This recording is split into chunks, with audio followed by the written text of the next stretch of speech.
everyone, meet Kevin here. Today I'd like to share my opinions on an article called "A Rapid Spike in Foreclosures Right Around the Corner." This was a Bigger Pockets article, which I had the pleasure of being on the Bigger Pockets podcast. Thank you for that invite, by the way, Bigger Pockets. Now, I respect the publication, and I want to specifically refer to this article and give my comments on it, but let me first say and clarify my position on the foreclosure crisis. And then I'm going to share with you how my position has changed slightly following this article, because there are a lot of things to like about it. First, my position is that I believe the mass extension of mortgage forbearance, the $0 mortgage that I keep talking about, which if you haven't taken it yet, you gotta ask yourself, why are you not? Watch the video, I'll click it somewhere up here in the description down below, the $0 mortgage. You can even type that into YouTube. Anyway, I personally believe that this mass wave of mortgage forbearance is going to keep most people out of foreclosure because of the pandemic. Foreclosure filings are at the lowest point they've been in over 10 years, and so we went into this pandemic and economic crisis very stable. However, this Bigger Pockets article that I'm going to pull up has an interesting perspective. It's written by somebody who apparently works in, foreclosure deals in Texas, and they kind of start by lamenting how auctions that they've been attending have been kind of a waste of time lately. In fact, here's that article. This is the article, "Rapid Spike in Foreclosures Right Around the Corner." And this is where you could see they say auctions lately have been just a waste of time. And what they do is they mostly cite this idea that, hey, usually we tend to have this consistent sort of flow of foreclosures every single month. But since the pandemic, it's been a lot more complicated to get foreclosure deals. In fact, here you can see he says that usually they see 5,000 filings per month in Texas, and now they're down to merely 2,000, creating essentially this backlog of 3,000 foreclosures every single month that are not hitting the market.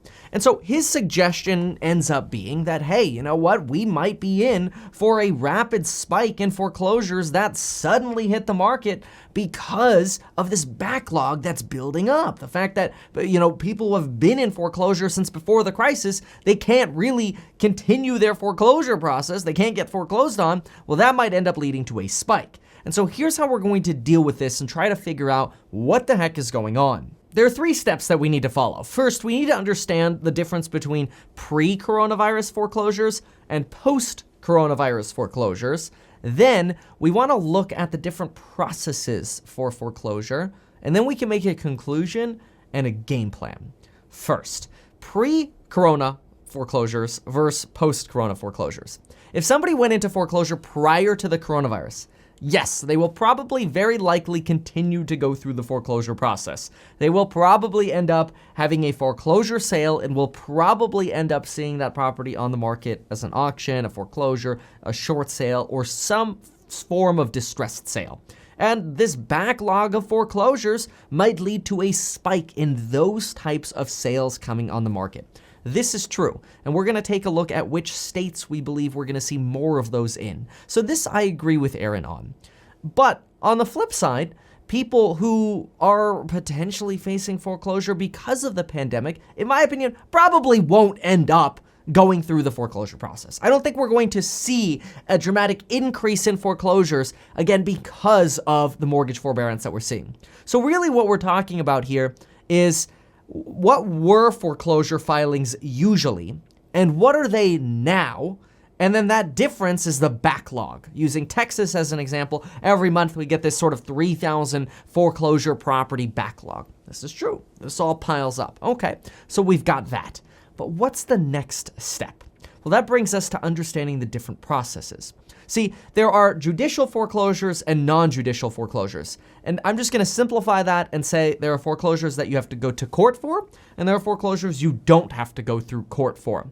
In my opinion, if we're going to see this spike of a backlog of foreclosures that are going to hit the market, we're probably going to see those spikes happen in states that do not end up having to go through court to see the foreclosure process. Here is a map put together by the Federal Reserve of Richmond. And here's the thing, every one of these states with this sort of little blue marking on it is a state that does a little bit of both court foreclosures, and non-foreclosures. And then you got all these other colors. This map is a little complicated because realistically, when you see maps like this and you see a state like California, let's be real. Most of the foreclosures in California are non-court foreclosures. They're just trustee sales. So I want to go to a little bit more of a simplified map. I did want to show this to you though, in case you Google it and you get confused. You want to see what's most commonly done in your state.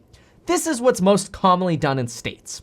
This sort of royal blue color says that you are in basically a court foreclosure state. So if you're in Wisconsin or Florida or South Carolina, Pennsylvania, New York, these foreclosures have to go to court.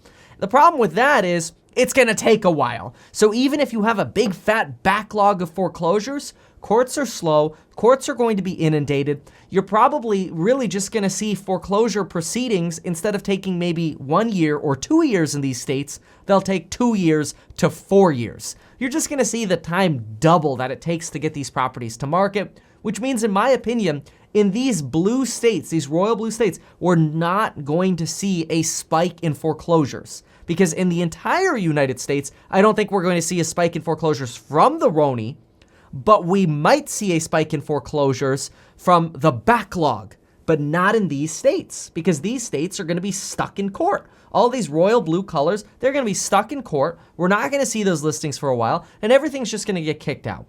But what about the states like where the author is or where I am? He is in Texas, I'm in California. Is it possible that we're going to see a spike in foreclosures in those states? And what is it going to mean for us? Well, let me first say, the answer is yes. We probably very well will see a spike in foreclosures that were already in the foreclosure process before the crisis. We will see that spike come towards the market, and they will come towards the market a lot faster than what we would expect to see in these court-related states, these court foreclosure states. And so what that means is, the first thing that we want to do is this. We want to find out, what state are we in? Are we in a judicial or court foreclosure state? In which case, I don't think we're going to see a foreclosure spike in your area. Are we in a non-judicial state, like California, Texas, Georgia, Alabama, Mississippi, Virginia, North Carolina, Maine, Washington, Nevada, Arizona, and so on? If you're in one of those states, yeah, we might actually see an uptick in foreclosures that suddenly come on the market. Now, does that mean we're going to see a crash? Probably not, because the overall amount of foreclosures that we have, I don't think is going to dramatically increase because of the pandemic. So we're realistically just gonna see the same level of foreclosures that we've been seeing over the last few years, except they're gonna come more at the same time, right? We're gonna see more of them congested together. But the number's already relatively small compared to how many foreclosures we've had over the last few years. And since there's so much demand for real estate right now, if anything, these are deals that'll get eaten up by flippers or wedge deal investors who will then put them back on the market and sell them. So I don't see this spike in foreclosures actually crashing prices, but I do see it, and I agree with Aaron because this was his point, there is a potential buying opportunity. So if you are in, big bottom line after all of this, okay? If you are in a non-judicial foreclosure state, you could Google that, AKA no court required to foreclose on somebody, yes, there will probably, once the foreclosure bans end, be an uptick in the amount of available foreclosures. How do we take advantage of those as individuals? Well, first, let me reference you to a video that I made where I actually bought an auction and ended up canceling the deal because I found out the property had like over $90,000 in foundation work that it needed, and I risked $2,000 as a deposit to buy that. You can see that whole story. I'll link it somewhere up here, or I'll put it in the description down below, or just type into YouTube, meet Kevin, screwed by foreclosure, something like that, auction, whatever. But here are your other two ways for hunting for these deals. What I recommend you do is you go and sign up for accounts here, because you can buy these deals even if you don't have cash, because I think 99% of us probably aren't interested in buying deals cash. And if you are, good for you. Use these websites anyway. The first one that you want to go to is Hubzu. So go to hubzu.com, and what you really want to look at is look in your county. Right now, there are not a lot of non-cash deals. There are almost no non-cash deals. Do not get discouraged though, because a lot of foreclosures are being halted right now. The fact that there are any is shocking right now. but there are some live foreclosures still happening. Usually what you'll do is if you go to property status and you tick on active over here, you'll see the ones that are actively in bid. If they're occupied, the odds are they are cash-only deals. So usually you want to find deals that will allow you to filter by, here you go, vacant interior access, which there are none right now. Let me see if I get rid of active, maybe we look at close. See, here are deals that already closed or that went into escrow. These were all vacant.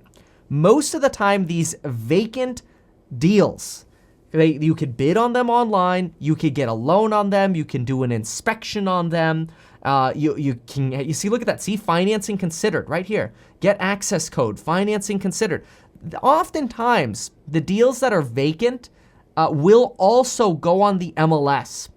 So don't feel like you're excluded if you're using the MLS. In fact, you could even go through here and put backup bids in, which is kind of cool.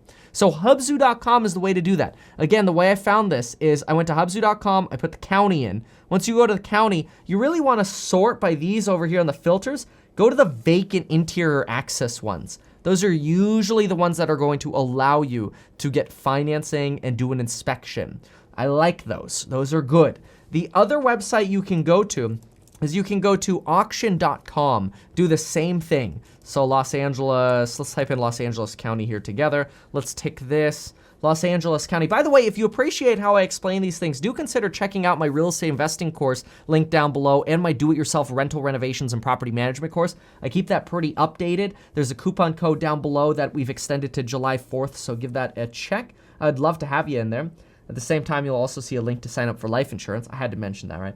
But let's go ahead and look here. Pico Rivera. I've actually sold in Pico Rivera before, which might surprise some of you, but I have. So here we go. What is this? Reserve disclosed bank owned for auction.com can be a little bit more tricky because sometimes they will put things on here that are just straight off the MLS. So let me hit some filters here. Let's do the filters on auction.com.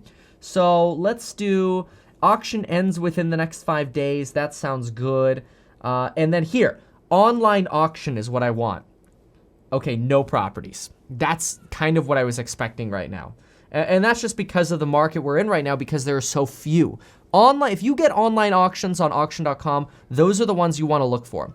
These other ones are going to be all the in-person auctions or properties that are just that they're ripping off the MLS. So that's Hubzu has more inventory, it seems like. At least more available inventory to maybe put bids on for backup offers. But again, you're not really expecting to find a bunch of killer deals right now, right? We're expecting to see these when the foreclosure bans end. So put these on a post-it note. Auction.com, buy Kevin's course, get life insurance, go to hubzu.com, right? Get 2 free stocks with Webull when you deposit $100, right? Anyway, put that on a little post-it note and put that above your computer, auction.com and Hubzu. And once you hear about this foreclosure ban end, just check it. Check it every 5 days, every 6 days, and kind of just get a feel for, oh, what's on the market, what's on the market. If you're a cash buyer, great, you could go to these in-person auctions. You have more risk with those. You might not get title insurance. You might have to evict the people there. If you've got a vacant property that you can get financing on, and you bought it through auction, that's a great deal because you usually have less competition. Now, you can overpay for them, so be careful. You can overpay for any kind of real estate. So you gotta be careful. If you get an emotional competitor that's gonna fight you on bidding this thing up, then you could definitely overpay. So those are my takes on how to profit during the upcoming foreclosure crisis and my refined opinions thanks to this Bigger Pockets article, which I will also link down below for your reading pleasure. Thank you so much for checking out this video. Consider subscribing if you like this kind of content, and folks, we will see you again soon.